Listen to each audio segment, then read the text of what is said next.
They crawl on leaves. They fly through the air. They even dig in the ground. Insects are practically everywhere. They live on every continent, including Antarctica, although they prefer to live in warm areas.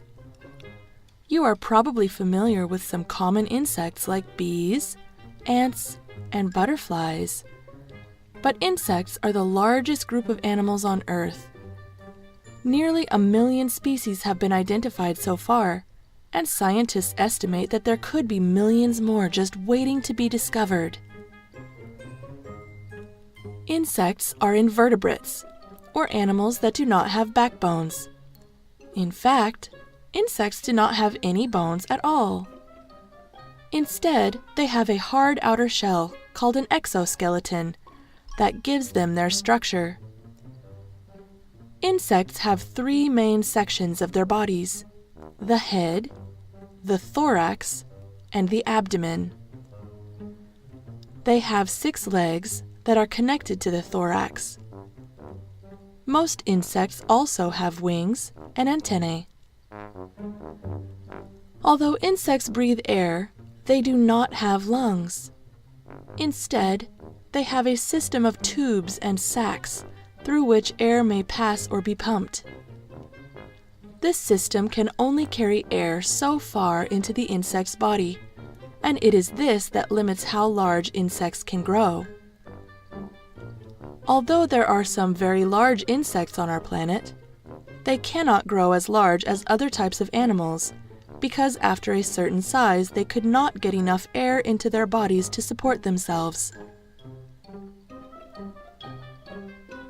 Another interesting insect characteristic is their eyes.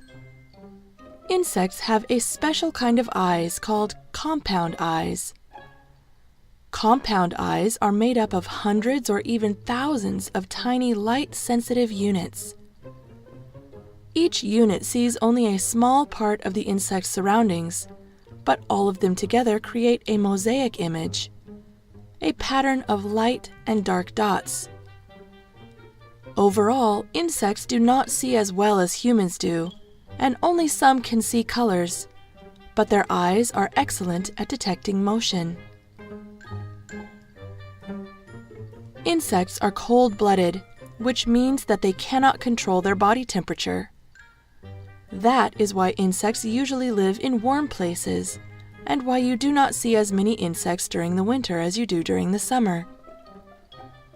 To survive the cold, some insects enter a state called diapause, which is their version of hibernation, and will not become active again until warm weather returns. Insects hatch from eggs, and although some insects hatch as basically small versions of the adults of their species, others go through an incredible change before adulthood. It is called metamorphosis, from a word meaning to transform. The most famous example of metamorphosis in insects is the butterfly. Butterflies begin their lives as caterpillars and spend a few weeks eating and increasing in size. Once they are fully grown, the caterpillars will attach themselves to the underside of a leaf or branch and form a pupa, or chrysalis. The chrysalis hardens into a protective case, and over the next few weeks, the caterpillar inside transforms into a butterfly. When the butterfly is ready to emerge, the chrysalis splits open, but the butterfly cannot fly yet. It hangs upside down, pumping fluid into its wings to make them expand, and slowly opens and closes them to help them dry. Once its wings are ready, the butterfly takes off to find flowers to drink from. Eventually, it will lay eggs of its own, and the cycle starts all over again.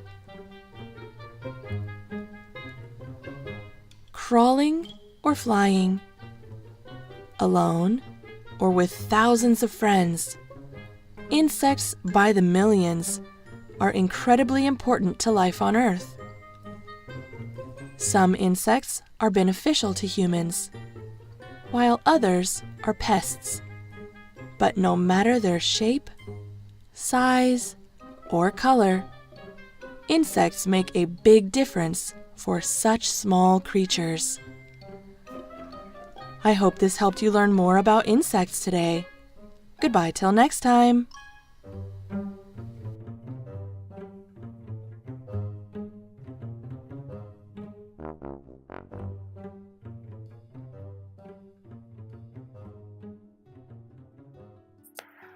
Now we're going to use a template to make some prints.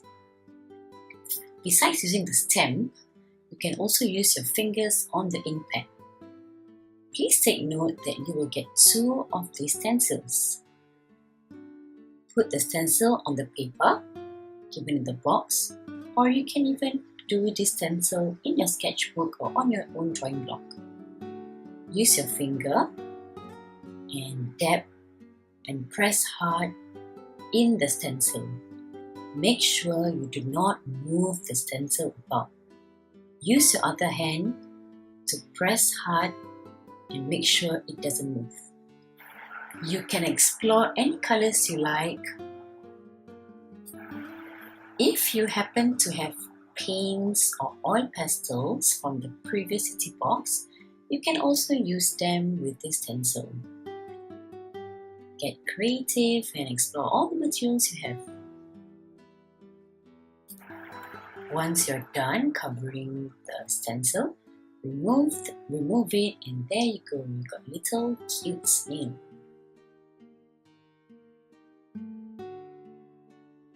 Now it's your turn.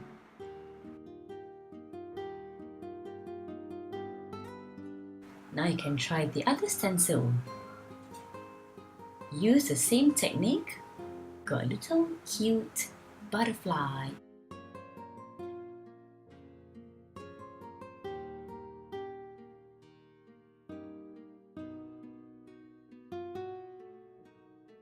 Now it's your turn. Have fun!